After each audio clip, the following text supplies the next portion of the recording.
गुरु रूपी प्यारी सात संगत जी, प्यार और सत्कार से कहना धन निरंकार जी। सात संगत जी कहते हैं कि सतगुरु के वचनों में बहुत ताकत होती है।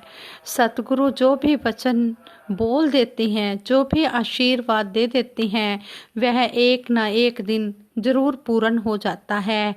ऐसे ही दासी सतगुरु श्री गुरु नानक देव जी महाराज की साखी आप जी के चरणों में रखने जा रही है।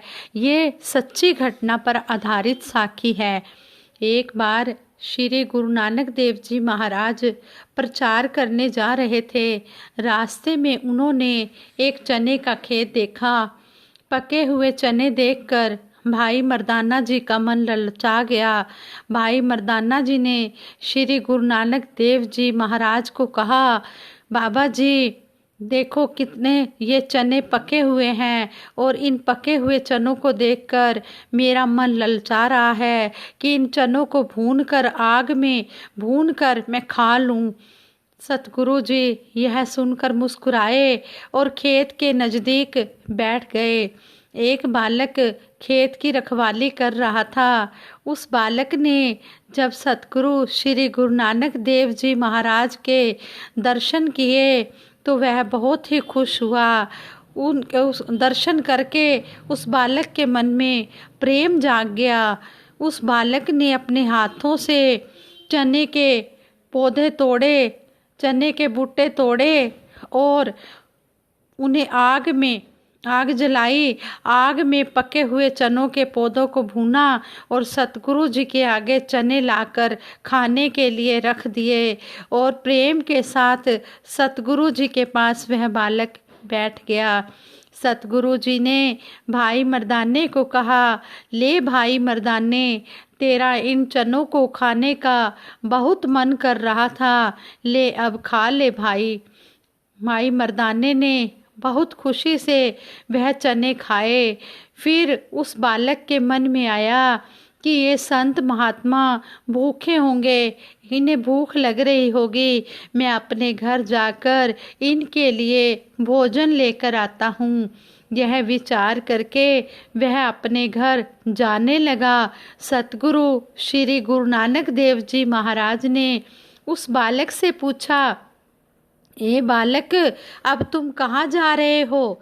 वह बालक दोनों हाथ जोड़कर बोला, सतगुरु जी, बाबा जी, मैं आपके लिए अपने घर से भोजन लेने जा रहा हूँ। आप भूखे होंगे, आपको भूख लगी होगी, इसलिए मैं भोजन लेकर आता हूँ। सतगुरु ने कहा।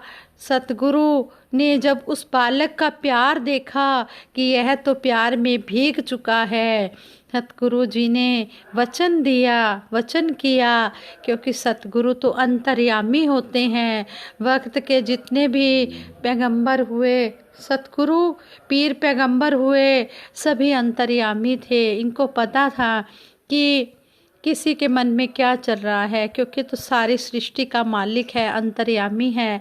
तो सतगुरु श्री गुरु नानक देव जी महाराज ने वचन किया, सत्तर तेरा लेख निहाली, भाव तेरा पकवान, नानक सिफती रचिया, आओ बहो सुल्तान। कहने का भाव कि सत्तर तेरा हमारे लिए आरामदायक बिस्तरा है। जो तुम्हारे दिल में ये श्रद्धा आ रही है, ये श्रद्धा हमारे लिए आरामदायक बिस्तरा है, और तुम्हारी जो ये भावना है, ये हमारे लिए पकवान है। नानक सिफता नाल रचिया है, हमारे पास आकर बैठो सुल्तान। इस तरह सतगुरु जी ने उस बालक को सुल्तान का वचन देकर सुल्तान का आशीर्वाद दिया। सतगुरु जी यह आशीर्वाद उस बालक को देकर आगे प्रचार करने चल पड़े। बालक वहीं खेत में ही बैठा रह गया। आगे सतगुरु जी का दिया हुआ वचन इस प्रकार पूरा हुआ। वो बालक रात को अपने घर नहीं गया, रात को वो खेत में ही रह गया। और कहते हैं कि सतगुरु का दिया हुआ वचन इस प्रकार पूरा हुआ। एक राजा के घर में संतान नहीं थी और वह राजा उसी दिन ही मर गया जिस दिन सतगुरु श्री गुरु नानक देव जी महाराज उसे बालक को आशीर्वाद देकर गए थे। जिस दिन आशीर्वाद दिया था उसी दिन राजा की मृत्यु हो गई थी और सारा देश राजा के बिना व्याकुल हो रहा था। सभी मंत्री, सेवक, नौकर जितने भी थे राजमहल में रहने वाले इकट्ठे हो गए। उन्होंने विचार किया कि अब हम क्या करें। मंत्री ने कहा, अगर हम राजा का राज लेते हैं तो नरकों के अधिकारी होंगे, क्योंकि राजा के ना तो कोई बेटा है ना ही कोई भाई है जिसको हम राजा का राज दे सके। फिर मंत्री कहने लगा, जिसको ये निरंकार चाहेगा, ये करतार चाहेगा, उसी को राजगद्दी मिल जाएगी। कहते हैं कि नगर के तीनों दरवाजे बंद करवा दिए और कहते हैं कि चौथा दरवाज़ा जो है वो खुलवा देते हैं और तीनों दरवाजे बंद करवा देते हैं। नगर में सुबह जो भी सबसे पहले मिलेगा उसी को राजगद्दी पर बिठा देंगे। मंत्री ने जैसा कहा सभी उसकी बात से सहमत हो गए और सभी कहने लगे, ठीक है। तीनों दरवाजे बंद करवा दिए, चौथा दरवाज़ा खुला रखा। जब सुबह हुई, वह जो बालक रात को खेतों में ठहरा हुआ था, सुबह हुई तो वह बालक अपने घर जा रहा था। तब राजा के सेवकों ने देख लिया, जो पहरेदार बाहर खड़े थे उन्होंने देख लिया। सबसे पहले वह लड़का ही नजर आया। उसको राजमहल में ले गए, उसको नहलाया धुलाया, सुंदर कपड़े पहनाए और राजगद्दी पर बिठा दिया। सतगुरु जी के वचन पाकर वह बालक सुल्तान बन गया, बादशाह बन गया, राजा बन गया। इस प्रकार गुरसिख सतगुरु के वचनों को पाकर दुनियावी सुख भी पा लेता है और अपना परलोक भी सुखी कर लेता है। अपना लोक और परलोक दोनों ही संवार लेता है। सतगुरु के वचनों में बहुत ताकत होती है। संत महात्मा जो भी आशीर्वाद देते हैं वह एक ना एक दिन पूर्ण होता है, पर इसके लिए श्रद्धा होनी चाहिए। जब श्रद्धा भाव से सतगुरु के दर पर कोई भी आ जाता है तो सतगुरु उस भगत की, उस गुरसिख की श्रद्धा भाव, निष्काम भाव से सेवा देखकर उसे आशीर्वाद दे देते हैं और वह आशीर्वाद पूर्ण होता है। सतगुरु तो भावना के भूखे होते हैं। सतगुरु के दर पर किसी चीज़ की भी कोई कमी नहीं है। सतगुरु भावना देखते हैं। जो भी भावना करके सतगुरु के दरबार पर आ जाता है, सतगुरु उसको अपने चरणों से लगा लेते हैं। सतगुरु ये नहीं देखते कि ये धन दौलत से अमीर है या गरीब है, नहीं, ये श्रद्धा के भूखे होते हैं, भावना देखते हैं। अगर सतगुरु माया के भूखे होते तो अमीर लोग तो सतगुरु निरंकार को अपनी अलमारी में बंद करके रख लेते और गरीब लोग तो तरसते ही रह जाते। नहीं, सतगुरु सिर्फ भावना के भूखे हैं। चाहे कोई अमीर हो या गरीब हो, जो इसको श्रद्धा भाव से पुकारता है ये उसका बन जाता है। हम पूर्ण अवतार वाणी में शब्द नंबर 122 में भी कहा है, रहंदा कच्ची कुल्ली अंदर रुखी मिस्सी खांदा है, सारा दिन मजदूरी करदा पाटे कपड़े पांदा है, कोई नहीं उसका आदर करदा जिथे भी ओ जांदा है, धन रूप तो हीणा है ते नहीं किसे नू पांदा है, कोई न संगी साथी उसदा कोई न रिश्तेदार बने, कहे अवतार ओ राजा जगदा जे रब नल प्यार बने। संगत जी, शहनशाह जी ने जो शब्द लिखा है ये शब्द इस बात को ही दर्शा रहा है जो उस समय वक्त के सतगुरु श्री गुरु नानक देव जी महाराज ने किया, वही आज शहनशाह जी भी हमें समझा रहे हैं कि चाहे वो अगर गुरसिख भाव से सतगुरु को पुकार रहा है, चाहे वो कच्ची कुल्ली के अंदर रह रहा है, झोंपड़ी के अंदर रह रहा है, रुखी मिस्सी खा रहा है, पटे हुए उसके कपड़े हैं, पैरों में उसके जूती भी नहीं है, उसका कोई रिश्तेदार सगा संबंधी भी नहीं है, लेकिन अगर उसका इस निरंकार सतगुरु के साथ प्यार है तो वो सारी दुनिया का राजा है, उसको शहनशाह का दर्जा दिया गया है। ये बातें जो पहले भी गुरु पीर हुए हैं उन्होंने कही हैं, चाहे सतयुग हो, त्रेता हो, द्वापर हो या कलयुग हो, जो भी पहले कहा गया है वही आज कहा जा रहा है। जैसे पहले 2 और 2 4 होते थे, आज भी 2 और 2 4 ही है। ये नहीं कि आज 2 और 2 5 हो गए हैं या 2 और 2 3 हो गए हैं, नहीं। जो पहले सत्य था वो आज भी सत्य है।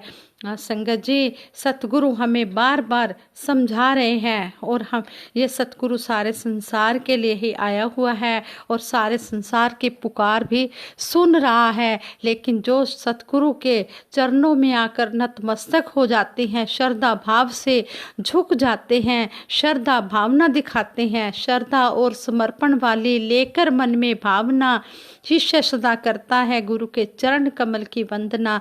जो चरण कमल की वंदना अपने श्रद्धा भाव से करते हैं तो कहते हैं कि ऐसे गुरसिक के ऊपर सतगुरु बलिहार जाते हैं और जो भी आशीर्वाद देते हैं वो पूर्ण होता है।